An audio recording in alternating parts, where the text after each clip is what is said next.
Tiago 2, a partir do versículo 14 diz assim: Meus irmãos, qual é o proveito se alguém disser que tem fé, mas não tiver obras? Pode, acaso, semelhante fé salvá-lo?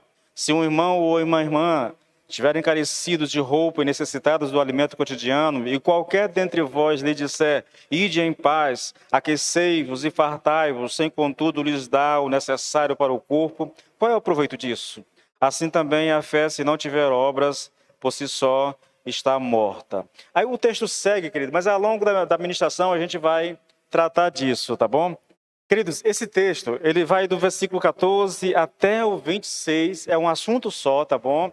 Tiago está tratando aqui de uma questão bem básica e, ao mesmo tempo, irmãos, extremamente necessária e urgente que a igreja compreenda aquilo que está colocando.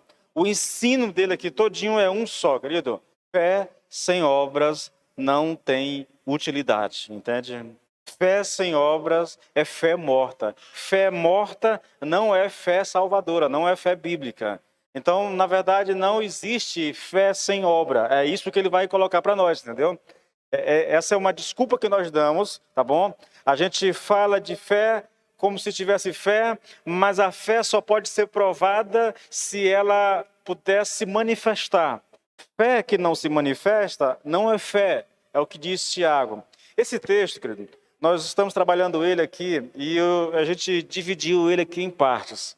A primeira parte nós falamos na semana passada, foi sobre a inutilidade da fé sem obras, que vai do versículo do 14 até o 17.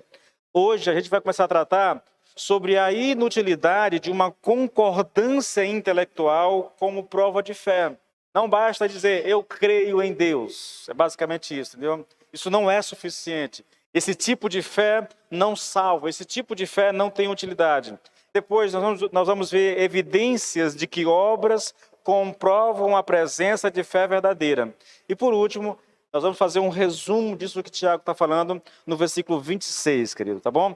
Bom, eu já trabalhei a primeira parte, eu falei sobre a inutilidade da fé sem obras. A semana passada eu gastei esse tempo todo falando sobre isso. Não vou reprisar, porque senão, irmãos, acaba tomando um pouco do tempo que eu preciso para dar sequência ao nosso estudo, tá bom? Então eu vou aqui direto para o segundo ponto. Se alguém tiver curiosidade, quiser saber o que foi ministrado, essa ministração ela está no YouTube e também está no Facebook, tá bom? No Facebook. Bom, nós vamos falar hoje sobre a inutilidade de uma concordância intelectual como prova de fé. Nós provamos a semana passada, nós gastamos um bom tempo falando semana passada que fé sem obras, ela não tem utilidade, ela não tem serventia. Fé sem obras não é fé. Fé sem obras é apenas um discurso vazio de uma pessoa que acha que conhece a Deus, mas na verdade ela não conhece, na verdade ela não foi alcançada, ela não foi transformada pelo Senhor, tá bom? Porque uma fé verdadeira, ela se manifesta, irmãos. A fé, ela sempre vai se manifestar por meios de obras, de atitudes, entende? Atitudes. Eu poderia usar um exemplo para vocês, querido, antes de entrar no nosso texto de hoje. É a mesma coisa, irmãos, de dizer para uma pessoa, eu te amo, sem que essa palavra, essa confissão de amor seja acompanhadas de obra, entendeu? Acompanhadas de atitude. Não basta dizer, eu te amo, se isso não vier acompanhado de uma série de requisitos. Por exemplo, eu te amo, mas se você não é fiel à pessoa a quem você diz que está amando, esse amor é um amor mentiroso, é um amor falso, entendeu? E eu poderia falar um monte de outras coisas, mas só para você ter noção do que nós estamos falando. Hoje, a nossa questão é a inutilidade de uma concordância intelectual como prova de fé. Vamos ler o texto? Tiago 2, do 18 ao 19. Eu estou com 4 na cabeça, não sei porquê. Tiago 2, do 18 ao 19, diz assim: Mas alguém dirá, tu tens a fé e eu tenho as obras.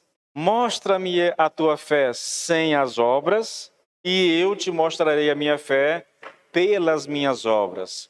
Tu crês que há um só Deus, fazes bem. também os demônios o creem e estremecem. Fecha teus olhos mais uma vez, querido, tá bom? Senhor, meu Deus, nós estamos na tua presença, Senhor, e nós queremos agora dispor a nossa mente e o nosso coração para ouvir a tua palavra, Senhor. Eu sei que a tua palavra se discerne espiritualmente, e sem a ajuda do teu Espírito, ela pode ser apenas entretenimento, Senhor. Mas a nossa oração, o nosso pedido, o nosso clamor ao Senhor nessa noite é que o Espírito Santo, Pai, ilumine o nosso entendimento, o meu e o dos meus irmãos, para que a palavra de fato seja alimento para a nossa alma, em nome do Senhor Jesus Cristo de Nazaré. Amém e amém. Queridos, esses versículos aqui, irmãos, eles trazem uma certa dose de complicação na hora de interpretá-los, tá bom? A questão aqui que precisa ser resolvida é a definição de quem é esse alguém a quem Tiago está se referindo e também de quem é esse tu. Ele diz assim, olha, mas dirá alguém, né? Quem é esse alguém? Aí o alguém diz, tu tens a fé e eu tenho as obras, tá? A questão é exatamente essa, quem é esse alguém e quem é esse tu? O que Tiago faz aqui, querido, nessa abordagem aqui, ele usa um recurso muito interessante que pregadores, que escritores, que palestrantes usam, entendeu? Que é um recurso chamado diatribe. Paulo usa muito isso, principalmente na carta aos Romanos, né?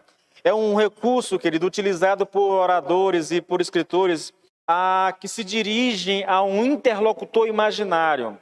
Tiago diz uma coisa, vou já ler o que ele diz, tá?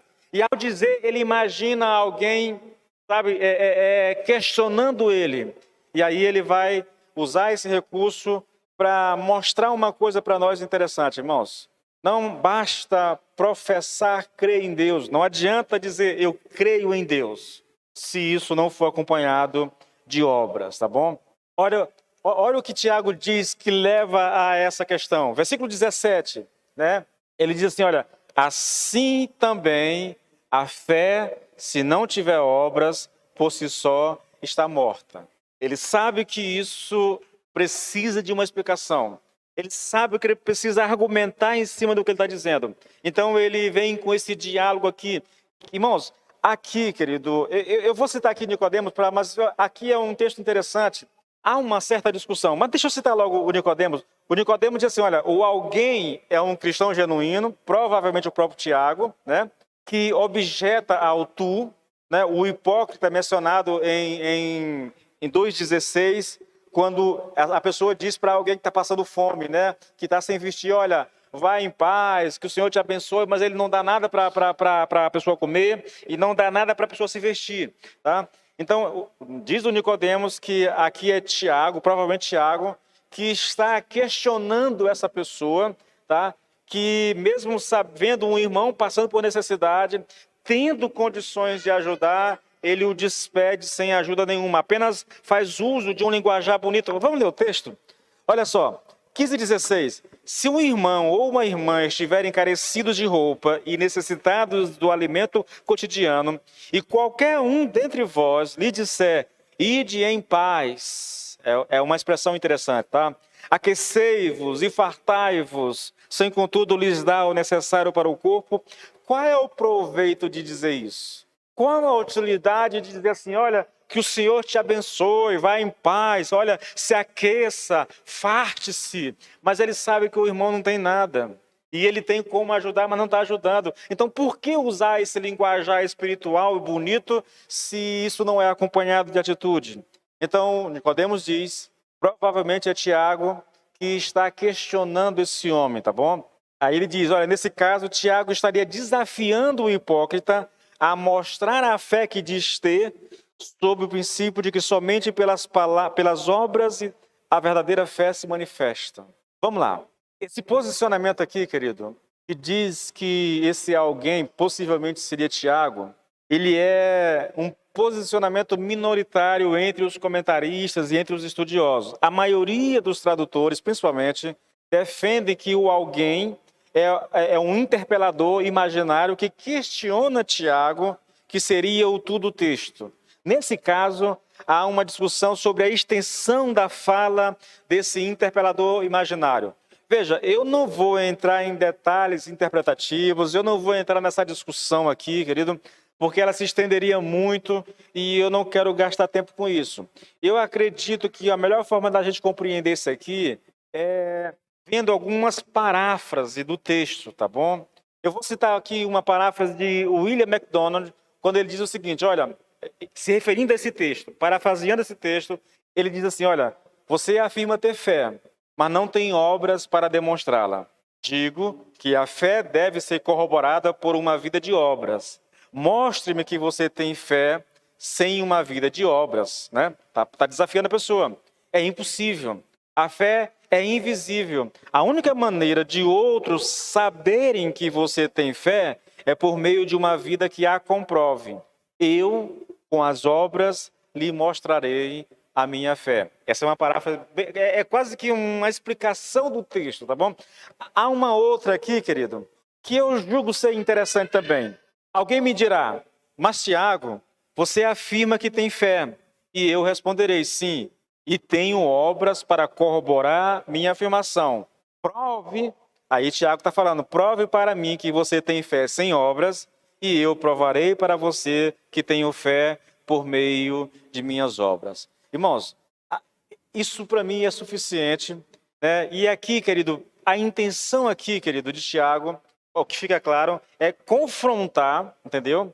Como ele já vinha fazendo lá no final do capítulo 1, no capítulo 2, nós já vimos isso aqui no próprio capítulo 2, Tiago está confrontando essa pessoa, uma pessoa que a gente não sabe se é uma pessoa, se são pessoas que parece se alegrar, se gloriar no fato de alegar ter fé, sem contudo demonstrar essa fé através de obras. De tudo que eu disse aqui, querido, a grande questão tratada aqui por Tiago é o seguinte, a fé e a única forma da fé se manifestar, da fé de você provar que realmente tem fé, é por meio de obras. Não adianta você falar, não adianta você usar um linguajar espiritual bonito, entendeu?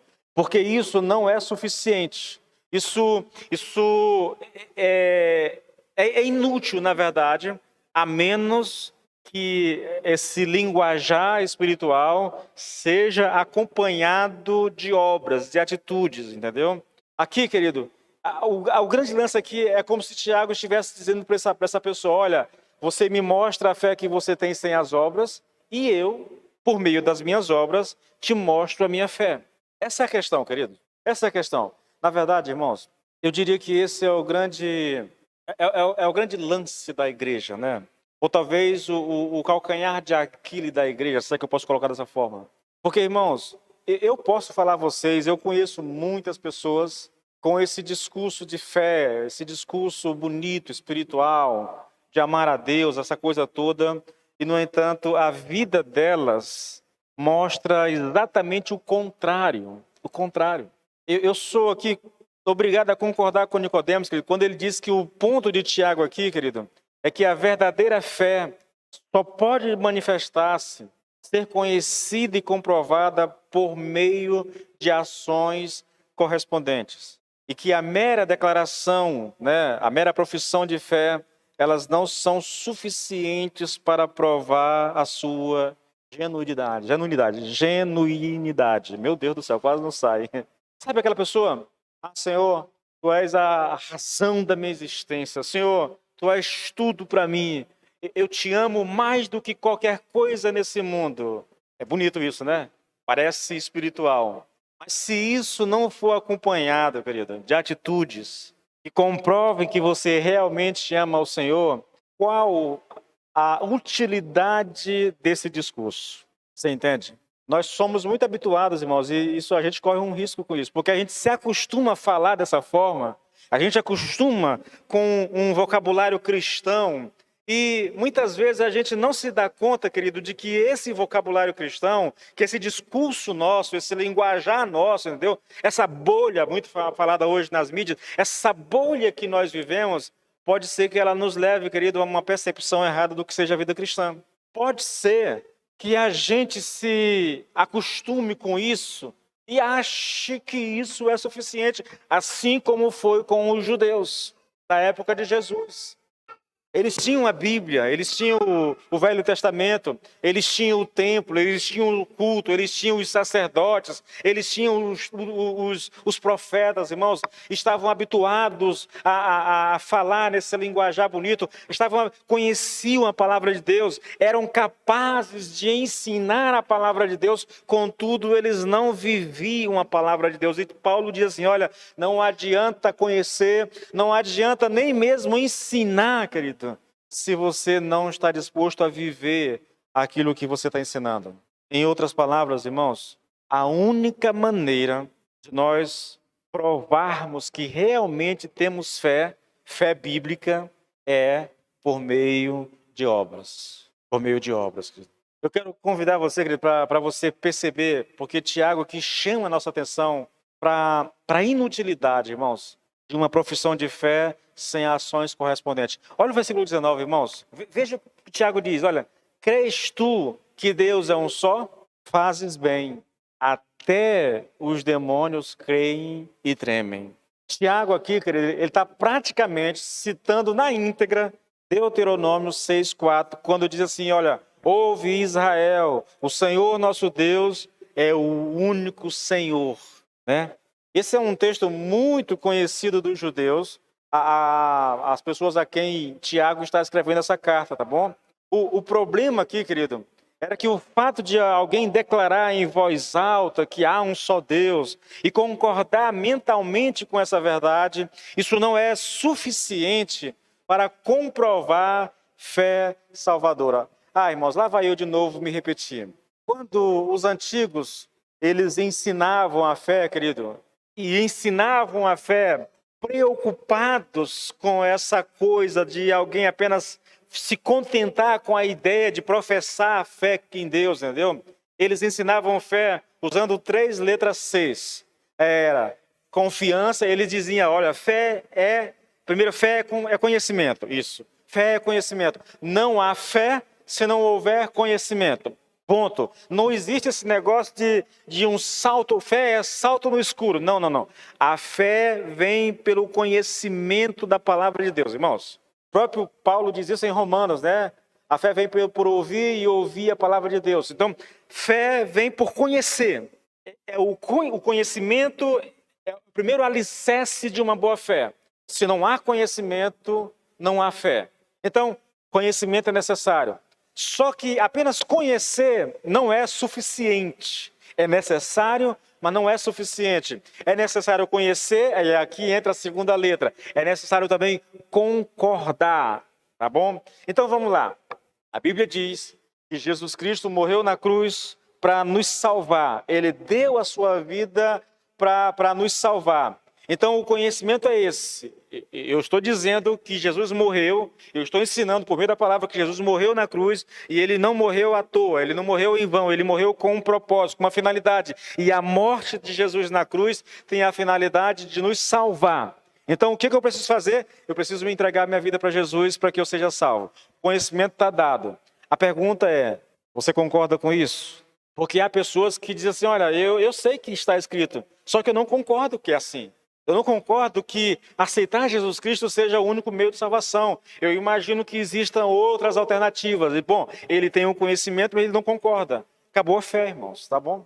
Qualquer coisa dita daqui para frente já não tem mais utilidade, porque isso não gerará mais fé no coração dessa pessoa. Agora, suponhamos que ela concorde com isso. Bom, eu concordo realmente que Jesus Cristo é o único meio de salvação, até porque está escrito, né? Eu sou o caminho, a verdade e a vida, ninguém vem para a não ser por mim. Então tá, eu concordo com isso. Só que ainda falta um passo. Eu conheço, eu concordo, mas ainda falta o passo definitivo. Porque é possível conhecer, é possível concordar com o conhecimento sem que você alcance a fé bíblica, a fé salvífica, essa fé que nos dá a garantia de salvação. Qual é o último elemento, irmãos? Confiança.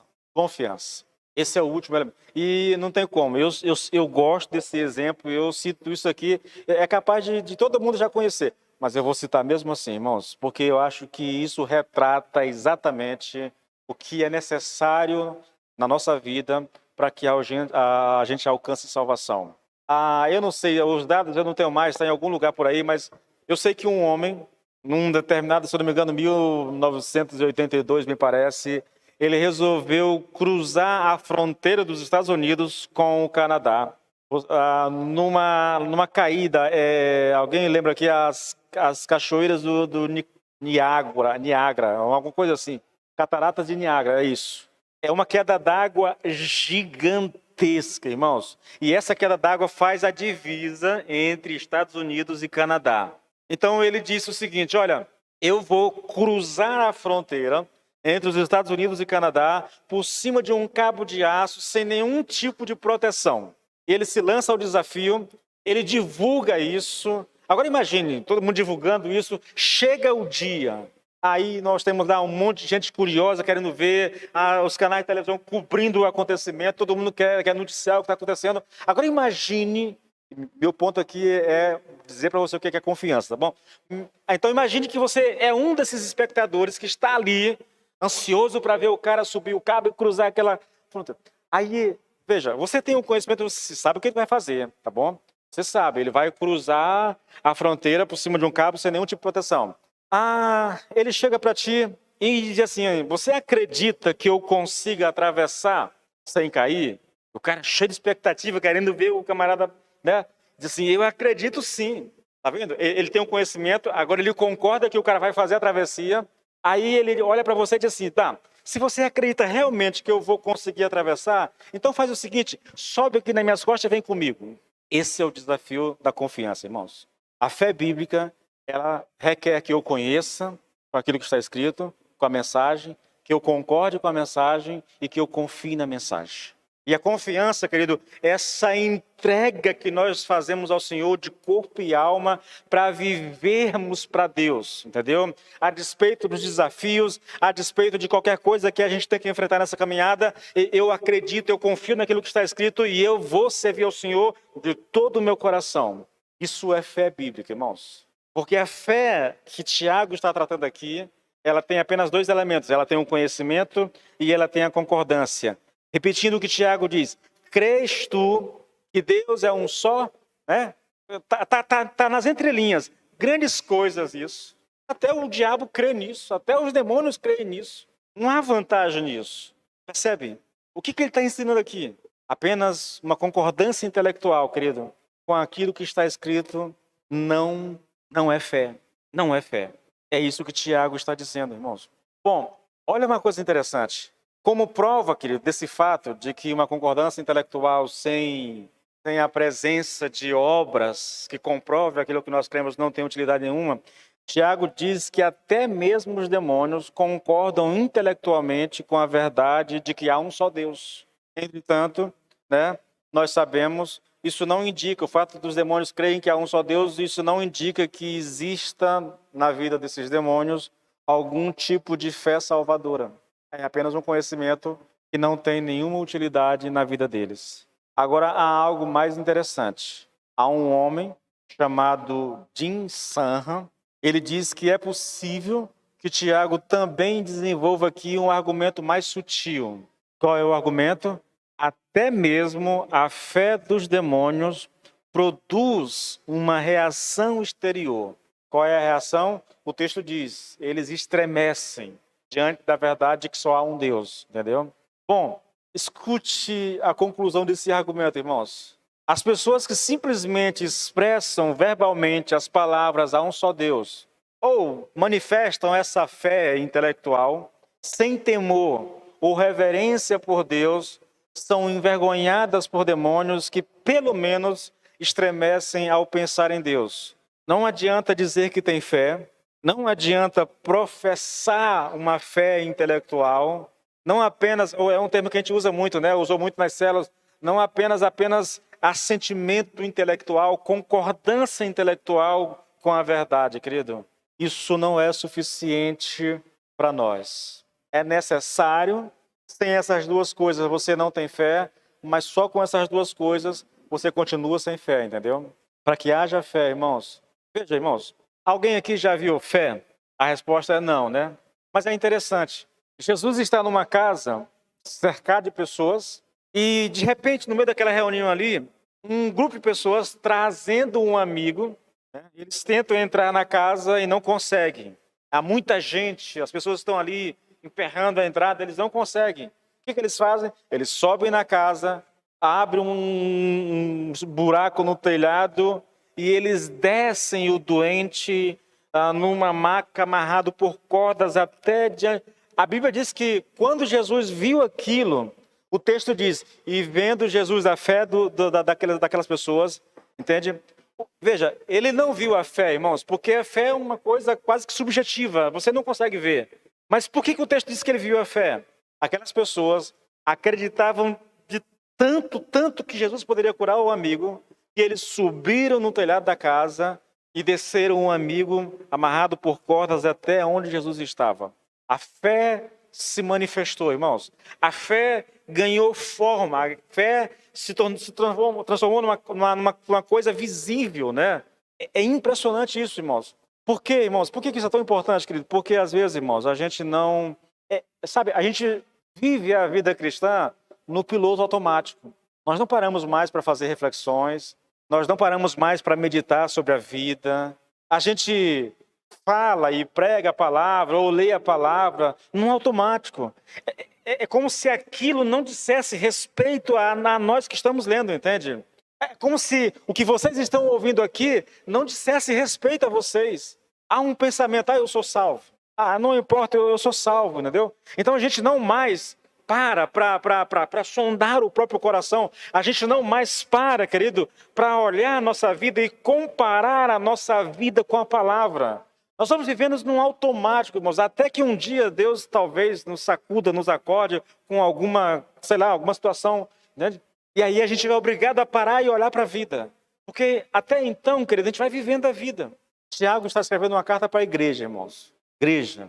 Não era uma igreja só, eram os judeus que viviam no Império Romano, entendeu? Ele está escrevendo a carta para essas pessoas.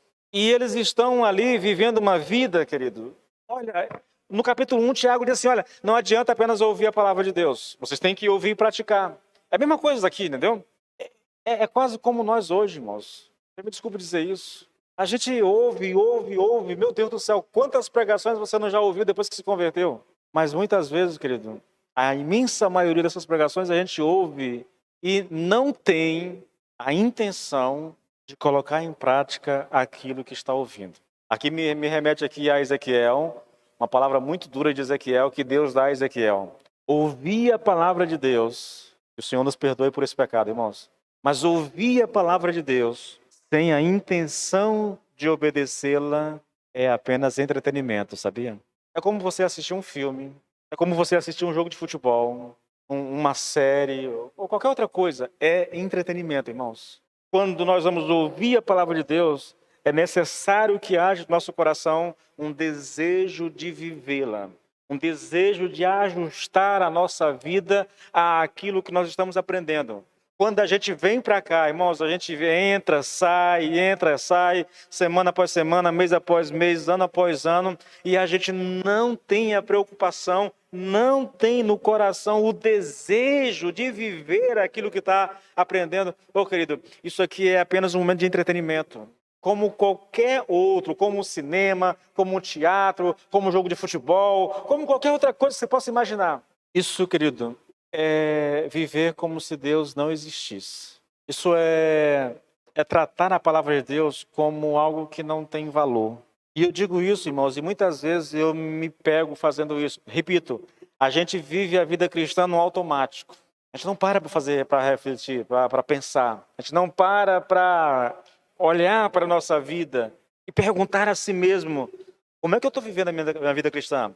É você ouvir uma palavra como essa, ou você pegar as escrituras para ler e pedir, Senhor, fale comigo através do texto. Mostre-me o que eu tenho que mudar, Senhor. Mostre-me o que eu tenho que fazer. E aí você vai ler a Bíblia com essa intenção de que Deus fale contigo, no sentido de que a tua vida seja mudada. A gente quase nunca faz isso, irmãos. A gente apenas lê. Nós temos uma agenda a cumprir. Eu quero ler a Bíblia toda num ano. Entende? E não se permite que o Espírito ministre o teu coração. Repito, irmãos, eu não vou culpar ninguém por isso, entendeu? mas eu creio que isso seja um momento, eu creio que o Senhor possa usar exatamente isso aqui que está sendo dito aqui, querido, para que a gente seja despertado para essa realidade, irmãos. Pergunto para vocês, por que vocês estão lendo a Bíblia? É só para ter mais conhecimento da palavra de Deus?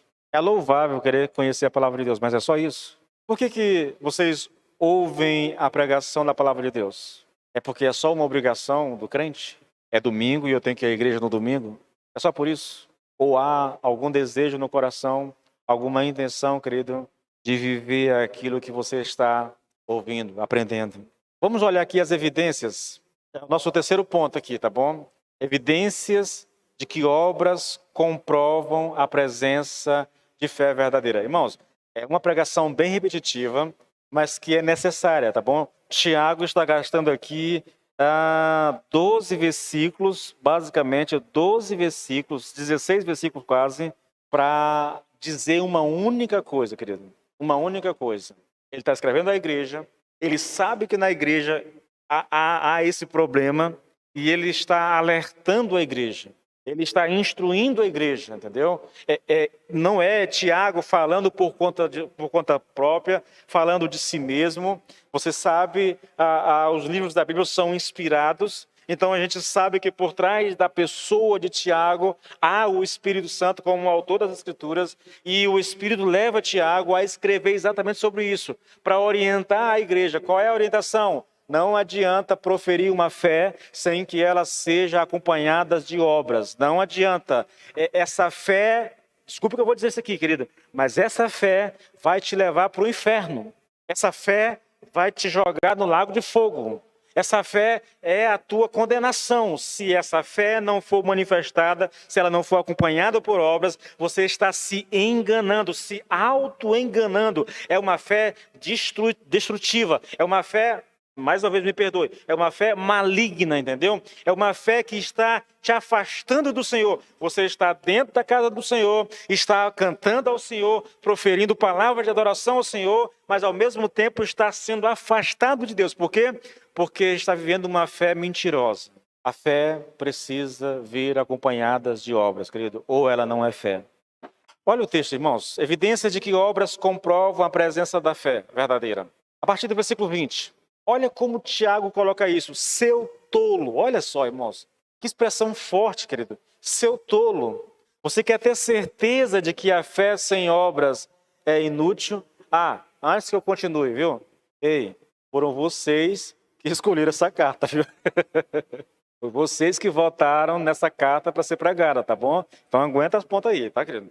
Seu tolo. Você quer ter certeza de que a fé sem as obras é inútil? Por acaso não foi pelas obras que Abraão, nosso pai, foi justificado quando ofereceu o seu filho Isaque sobre o altar? Você percebe, versículo 22, você percebe que a fé operava juntamente com as suas obras e que foi pelas obras que a fé se consumou. E se cumpriu a escritura que diz, Abraão creu em Deus e isso lhes foi atribuído para a justiça. E ele foi chamado amigo de Deus. Assim, vocês percebem que uma pessoa é justificada pelas obras e não somente pela fé. De igual modo, será que não foi também pelas obras que a prostituta Raabe foi justificada, quando acolheu os emissários e os fez partir por outro caminho? Olha, querido, Tiago não está dizendo que a fé, que o que salva é a fé sem as obras. Tiago aqui, querido, não está dizendo isso, tá bom? Veja, há comentaristas, há pessoas que entendem dessa forma, né? Paulo escreveu uma carta, a carta aos Gálatas, para combater essa ideia. Vamos lá, deixa eu tentar voltar isso aqui. Tiago não está dizendo que o que salva é a fé mais as obras, tá bom? Repetindo e corrigindo. Não é a fé mais as obras. Não é isso que ele está dizendo. Parece, quando você lê, olha, assim vocês percebem que uma pessoa é justificada pelas obras e não somente pela fé. Parece que ele está dizendo que uma pessoa é justificada pelas duas coisas. Ela precisa de obras e de fé. Tiago não está dizendo isso, irmãos. E a prova de que Tiago está dizendo que as pessoas não são salvas por fé mais obras é que Paulo escreveu uma carta todinha para combater esse tipo de engano, tá bom? Tiago também não está ensinando que as obras salvam, tá? Porque esse foi o engano da maioria dos judeus, querido. acreditando que obra é salva, entendeu? E no caso dos judeus, as obras eram aquilo que estava ligado à lei, tá? O ensino aqui é que fé e obras andam de mão dadas. Elas são os dois lados de uma mesma moeda, irmãos. Fé sem obra é uma espécie de antinomismo. E obra sem fé é aquilo que é chamado de legalismo. Veja, irmãos. E fique bem claro aqui, querido. A intenção de Tiago, nesses versículos que eu li a vocês aqui, é provar que nós não podemos separar fé de obras. Tá? A intenção de Tiago o tempo todo é mostrar para você que não dá para separar uma coisa da outra. Não é dizer que você é salvo por fé mais obras, ou que você é salvo só pela fé, ou salvo só pelas obras. A intenção, o objetivo central do Tiago é provar, querido, que obras e fé, elas são inseparáveis. Que apenas uma confissão de fé, irmão, por mais ortodoxa que ela seja, se não vier acompanhada de obras correspondentes, ela é inútil. E aqui eu vou tratar de maneira mais específica, eu vou pegar versículo por versículo dessa citação longa de Tiago, e eu vou tratar com vocês, começando pelo versículo 21. Por acaso, de Tiago, né? Por acaso, não foi pelas obras que Abraão, nosso pai, foi justificado, quando ofereceu o seu filho Isaque sobre o altar? Tiago está aqui, querido, citando um texto de Gênesis 22, tá? Eu vou ler o texto, porque eu julgo muito importante, irmãos, que você tenha em mente aquilo que está colocando, tá? E pelo menos que você conheça o pano de fundo. Então eu vou ler a parte dos versículos, ler alguns versículos do capítulo 22, para que você entenda melhor essa história. Veja o que Tiago diz. Por acaso não foi pelas obras que Abraão, nosso pai, foi justificado, quando ofereceu o seu filho Isaque? Ele está se referindo a esse texto aqui, olha, Gênesis 22, a partir do versículo 7. Eu vou ler só alguns versículos. Primeiro, o texto começa dizendo que Deus apareceu para Abraão e disse para Abraão: sacrifica o teu filho, tá bom? Leva o filho lá para o Monte Moriá e me sacrifica a criança, tá? Abraão pega a criança e sai, aí esse é o contexto. Agora veja o versículo 7. Isaque rompeu o silêncio e disse a Abraão, seu pai: eles estão subindo ao monte, né? Meu pai. Abraão respondeu: eis-me aqui, meu filho. Isaque perguntou: eis aqui o fogo e a lenha, mas onde está o cordeiro para o holocausto? Abraão respondeu: Deus proverá para si o cordeiro para o holocausto, meu filho. E os dois seguiam juntos. Chegaram ao lugar que Deus lhe havia indicado. Ali, Abraão edificou um altar, arrumou a lenha sobre ele, amarrou Isaque, seu filho, e o deitou sobre o altar em cima da lenha. E, estendendo a mão, pegou a faca para sacrificar o seu filho.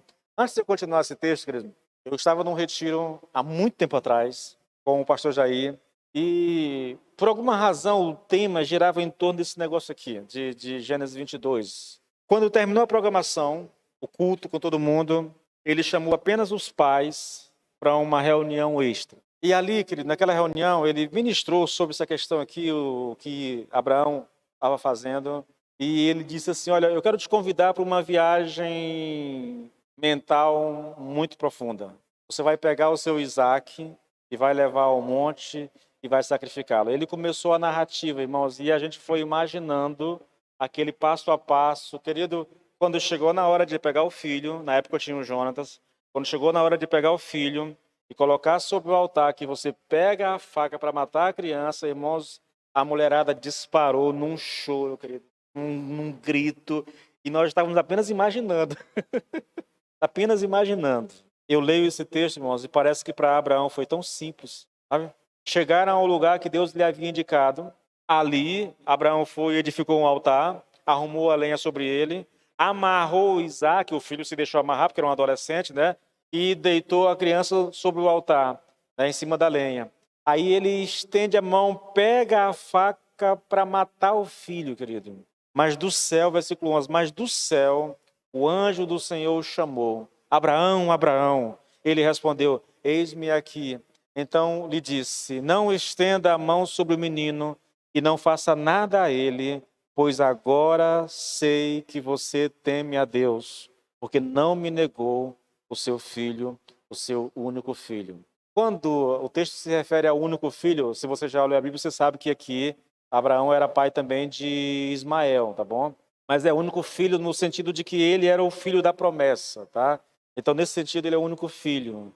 Então, o anjo aparece e diz assim, não precisa sacrificar a criança, porque agora eu sei que você realmente teme a Deus. Você observa na colocação do texto? Agora eu sei que você ama a Deus. Por quê? Porque você foi capaz de pegar o seu único filho, o filho da promessa, e ele ia matar o filho, irmãos. Vou continuar aqui. Tem umas coisas interessantes que eu queria colocar para ti. Vamos lá. Então, a ideia do texto é, Deus pediu a Abraão que sacrificasse seu filho como um holocausto, e Abraão obedeceu.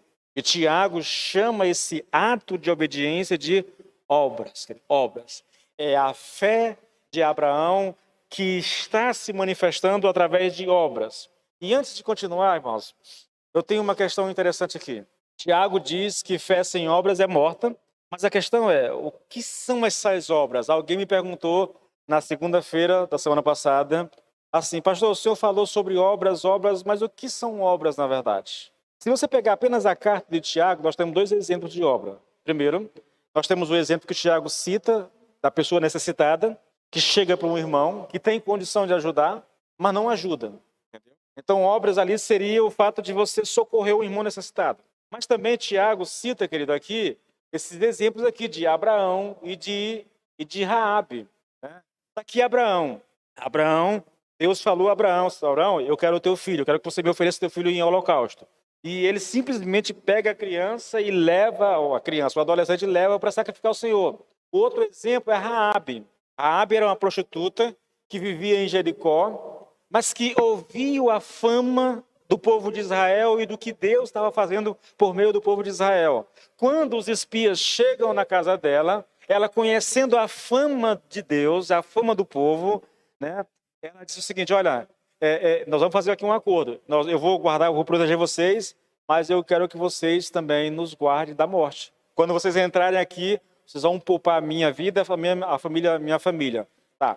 O que levou Raabe a fazer um acordo com aqueles espias? Ela acreditava realmente que Deus ia levar o seu povo a entrar em Jericó e destruir todo mundo. Por medo de morrer, ela faz um acordo. Então ela cria, tipo assim, não é que Raabe, ela nunca fez uma confissão de fé, querido, mas ao ouvir as histórias de Deus destruindo parte do Egito com as pragas e abrindo o Mar Vermelho e tudo mais, abrindo o Jordão, quando ela ouviu as histórias, ela não teve dúvida, esse Deus aí, esse Deus tem poder. Lembre-se que naquela época, querido, os deuses eram regionais, entendeu? Cada nação tinha o seu Deus. Há até uma história de um rei de Israel que foi derrotado por uma nação inimiga e ele pensou o seguinte, os deuses daquela nação é mais forte que o nosso Deus, que o Deus do céu, entendeu? Então nós vamos deixar de adorar a Deus e vamos adorar o Deus daquela nação porque ele é mais forte do que o nosso Deus. Então, deuses regionais. Raabe pensou, esse Deus aí, ele é poderoso realmente. Olha o que ele já fez, na verdade. Se ele já fez isso com o Egito, se ele já fez isso com essas nações que já derrotaram, por que ele não vai fazer conosco? Então ela faz um acordo com os espias. Isso manifesta o quê? Fé, irmãos, fé. Então, querido, eu posso aqui dizer a vocês que todo e qualquer tipo de obediência aos mandamentos de Deus são obras. Bom? Até porque os mandamentos vão englobar tudo que você possa imaginar da tua vida, irmãos. Socorro ao necessitado. Eu citei aqui alguns exemplos, tá bom? Amar a Deus, amar o próximo, amar a palavra, orar, congregar, dizimar, anunciar o evangelho, são só alguns dos mandamentos do Senhor. Fazer isso aqui manifesta obras, significa que eu creio realmente no Senhor. Me permite um exemplo? Eu acho que o exemplo mais fácil disso aqui, irmãos, é com relação à vida financeira. Acho que não tem como exemplificar melhor. A pessoa diz assim, eu creio em Deus, eu creio que Deus é o dono de todo o ouro e toda a prata, eu creio que tudo pertence ao Senhor, eu creio que Deus pode me ajudar, me curar, pode salvar o fulano, eu creio que Deus pode me socorrer. Veja, ela vai professando uma fé, mas na hora que ela ouve a palavra que ela tem que ser dizimista, aí ela não obedece. E por que não obedece, irmãos? Para mim é muito simples, irmãos, isso. Eu não tenho que pensar muito. A pessoa não obedece porque ela não acredita que Deus seja suficiente para prover para ela pelo menos aquilo que ela devolveu ao Senhor. Aí as pessoas vão dizer assim, mas tem argumentos, né? Mas é porque o Velho Testamento não diz respeito a nós, foi escrito para os judeus. Mas por que isso? Irmãos, eu venho desenvolvendo um argumento, querido, que para mim, eu ainda não achei alguém que me rebatesse à altura, entendeu? Mas para mim é muito simples, querido. Quando a pessoa começa com esse argumento, pastor, isso não é para gente, isso é do Velho Testamento, né? Nem é só o Velho, o Novo também fala sobre isso. Mas vamos lá, é o Velho Testamento, pastor, não é para gente. Bom, se o dízimo que está no Velho Testamento não é para nós, o que seria para nós do Velho Testamento? Não foi escrito para nós. Amém, concordo. Deus não escreveu para nós assim diretamente. Mas pensa por um segundo, irmãos. Pensa por um segundo. Qual livro do Novo Testamento foi escrito para nós como igreja? Eu gosto de brincar, vou exagerar, tá bom? Mas pegue lá. Carta de Paulo aos Romanos. Para quem que ele escreveu? A igreja que está lá em Roma. Se ele escreveu para a igreja que está em Roma, nós estamos aqui no Buriti, pleno século XXI, então aquela carta não serve para nós. Vamos eliminar, além do Velho Testamento, que já não serve, nós vamos tirar também o livro de Romanos. Coríntios, aos irmãos que estão lá em Corinto, aos irmãos que estão lá em Éfeso, aos irmãos que estão lá em Filipos, aos irmãos lá da Tessalônica, aos crentes dispersos no Império Romano, está aqui, Tiago. Se você levar esse argumento adiante, você for honesto intelectualmente, a única coisa que vai sobrar para ti é o seguinte: você vai pegar a sua Bíblia, jogar ela fora e vai procurar alguma outra coisa para fazer, porque não tem nada nas Escrituras que foi escrito diretamente para mim. Existem uns 4 textos que é bem claro, né? Eu gosto de citar o texto que a Bianca leu aqui lá em João 17, né? Não oro só por vocês que estão aqui, mas eu oro por todos aqueles que vão se alcançar através de vocês. Ou então, quando Atos 2, né, falando sobre o dom do Espírito Santo, é para vocês, é para o auxílio de vocês e para todos aqueles que forem alcançados. Então, alguns versículos aqui e acolá podem ser aplicados a nós. O mais não tem utilidade. Não tem. Até porque o livro de Lucas foi escrito para um homem chamado Teófilo, assim como o livro de Atos também foi escrito para um homem específico chamado Teófilo, entendeu? São 2 cartas para uma mesma pessoa. Você entende isso, irmãos? A gente precisa ser coerente com aquilo que nós cremos, irmãos. Se eu digo que amo a Deus, querido, o que me resta fazer é obedecer a Deus. Se eu digo crer no Senhor, irmãos, o que me resta fazer, irmãos, é obedecer ao Senhor. 95% da população brasileira professa crer em Deus. Se isso fosse verdade, irmão, era uma benção. Mas é uma crença intelectual. É apenas uma concordância que a Bíblia é a palavra de Deus, que existe um Deus lá no céu, mas esse tipo de concordância sem confiança, sem que me leve a um compromisso com Deus, isso não tem, irmãos, nenhuma utilidade. Agora, me permita voltar para o texto aqui rapidinho para encerrar, tá bom? Nós temos aqui mais uma aparente contradição, querido, entre Tiago e Paulo. Nós já tratamos disso semana passada, de uma outra contradição. Nós vamos ver novamente aqui. Olha só, Tiago diz que Abraão foi justificado pelas obras, e isso ocorreu quando ele se dispôs a sacrificar seu filho. Está nos versículos que nós lemos aqui, versículo 21. Bom, Paulo diz em Romanos 4:2 o seguinte, olha só, irmãos, se Abraão foi justificado por obras, tem de que se gloriar, porém não diante de Deus. Quando Paulo diz isso, ele está dizendo o seguinte, olha, Abraão não foi justificado por obras, mas Tiago diz que Abraão foi justificado por obras. Como é que a gente resolve essa aparente contradição, querido? Abraão foi ou não foi justificado pelas obras? Aí me permita citar Nicodemos, que eu acho isso bem interessante. Ele diz o seguinte, olha, a justificação a que Tiago se refere não é a mesma a que Paulo se refere. De acordo com Paulo, Abraão foi justificado pela fé diante de Deus, bem antes de oferecer Isaque no alto do monte Moriá, quando creu na promessa de que a sua descendência haveria de ser tão numerosa quanto as estrelas do céu. Deixa eu te provar esse ponto aqui. Veja, Nicodemos está dizendo que a justificação de Tiago aconteceu bem antes de Gênesis 22. Na verdade, aconteceu lá em Gênesis 15. E eu vou ler o texto para você. Gênesis 15, 16. Gênesis 15, versículos 5 e 6. Então o Senhor levou-o para fora e disse, olhe para os céus e conte as estrelas, se puder contá-las. E ele disse, assim será a sua posteridade. Abraão estava reclamando para Deus que não tinha descendência, que ia deixar os seus bens para o seu servo, entendeu? E Deus disse, não vai ser para o teu servo não, tá? Aí ele chama Abraão para fora, ele mora no deserto, sai para fora da tenda, olha para o céu e conta as estrelas, se puder contá-las. Imagine lá, naquela época, no meio do deserto, Abraão lá, olhando para as estrelas, e o Senhor diz assim, olha, tá vendo as estrelas lá? Assim será a tua posteridade. Aí o texto diz, Abraão creu no Senhor e isso lhe foi atribuído para a justiça. Isso lhe foi imputado para a justiça. Aqui ele foi justificado. Olha, Paulo falando desse evento, Romanos 4:3. Pois o que diz a Escritura? Ela diz, Abraão creu em Deus e isso lhe foi atribuído para a justiça. Ou então Gálatas 3:6. É o caso de Abraão que creu em Deus e isso lhe foi atribuído para a justiça. Então, tanto Paulo em Romanos como Paulo em Gálatas está falando do mesmo evento, da mesma situação e diz assim, olha, ali ele foi justificado. Agora, veja, querido, isso aqui é o posicionamento, Nicodemos explicando que não há uma contradição entre Tiago e Paulo. Que quando Paulo faz referência a Abraão, né, a justificação de Abraão ocorreu bem antes de Gênesis 22, lá no Monte Moriá. Aconteceu em Gênesis 15, tá? O que Tiago, ele continua falando, o que Tiago está dizendo aqui, conforme lemos no contexto, é que a justificação de Abraão se consumou pelo ato de obediência executado anos mais tarde, quando ofereceu Isaque. Então se cumpriu, isto é, se confirmou aquilo que ocorreu antes, quando Abraão creu em Deus.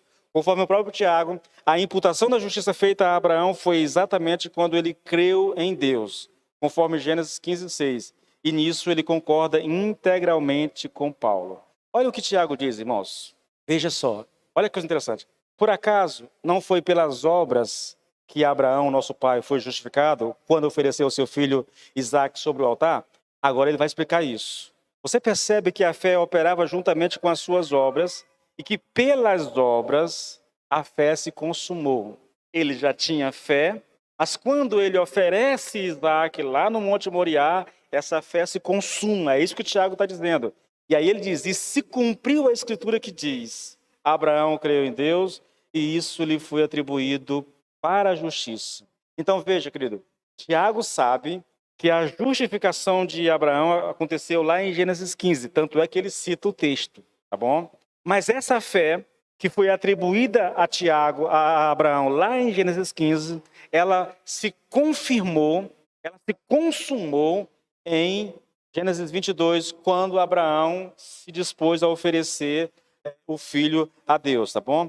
Então veja, irmãos, para você não perder de vista o nosso contexto, querido, o que Tiago está tratando aqui, querido, é que ele está provando que fé sem obras é morta. O ponto de Tiago, o propósito de Tiago, com essa citação aqui de Gênesis 22, de Abraão oferecendo o seu filho Isaque, a ideia dele é provar que fé sem obras é morta. A fé, Abraão adquiriu, ele recebeu do Senhor, foi manifestada lá em Gênesis 15, mas aqui em Gênesis 22 ela se consumou. Tipo assim, ela foi evidenciada a todo ser humano, a todo que lê a Bíblia. Ali está a prova cabal de que de fato Abraão creu no Senhor.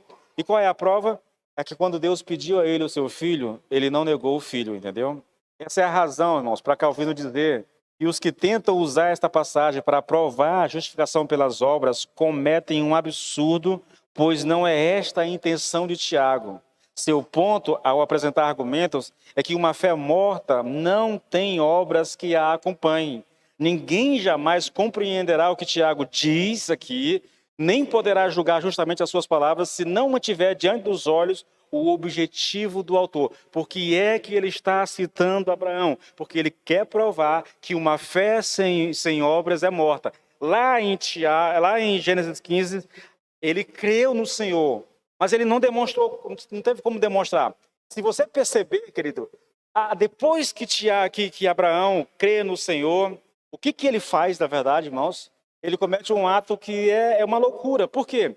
Porque ele conta para a esposa a promessa, conta para a esposa o que Deus disse para ele, olha, o Senhor disse que a minha descendência será como as estrelas do céu.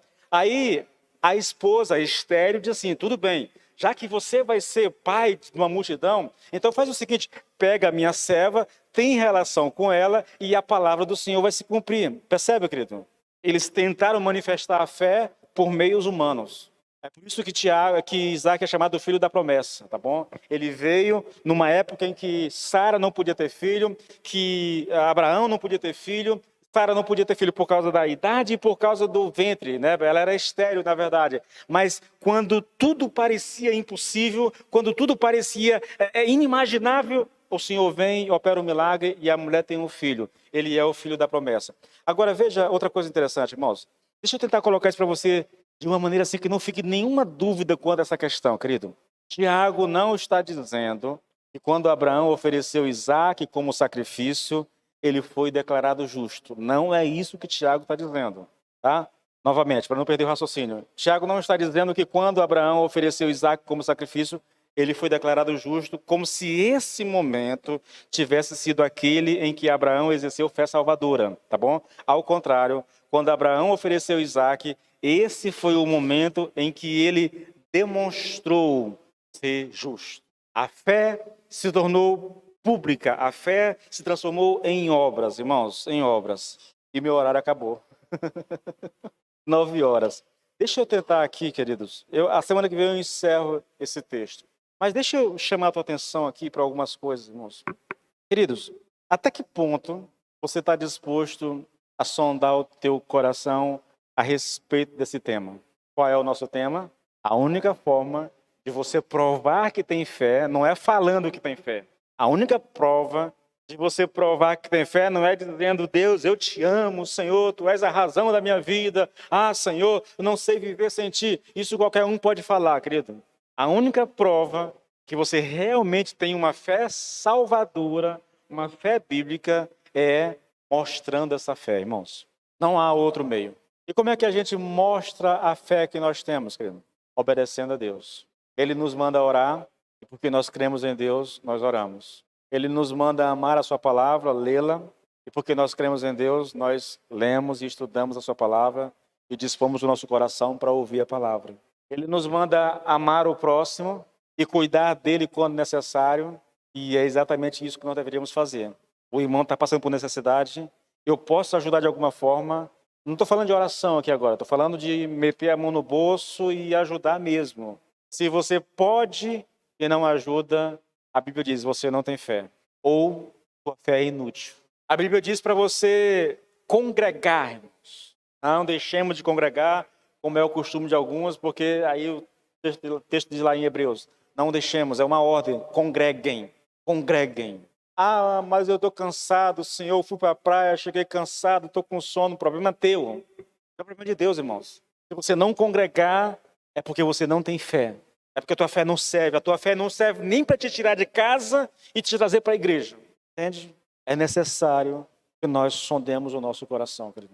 É necessário que a gente se obrigue a olhar-se no espelho da palavra e ver como nós estamos. Não, irmãos, entenda. Ah, eu estou orando, pastor, pedindo uma revelação de Deus. Ah, pastor, eu estou de bem com Deus. Deus está... Irmãos, se alguém diz que conhece a Deus, mas não obedece os seus mandamentos, a palavra diz, ele é mentiroso. A nossa fé é muito prática, irmãos, é muito prática. Eu amo a Deus, então a prova de eu amar a Deus é fazer aquilo que Deus manda fazer, irmãos. Não há outro jeito. Você pode inventar o que quiser, querido, mas é desculpa, entendeu? A forma é fazer aquilo que Deus manda fazer. Veja, ide por todo mundo e anunciai o evangelho a toda criatura. Então, se você tem fé bíblica, querido, você é ordenado por Deus a anunciar Cristo às pessoas, irmãos. Ah, pastor, mas as pessoas têm um coração muito duro. Um problema delas. O teu chamado não é amolecer o coração de ninguém. É apenas testemunhar as pessoas. O que elas vão fazer com a palavra é o problema delas, não é teu. Entendeu? Você tem uma missão, você tem um chamado. Faça aquilo que foi mandado fazer e o resto é com Deus. E eu ficaria o resto da noite aqui falando para vocês, querido, de coisas que nós deveríamos fazer porque a Bíblia nos manda fazer. Entende?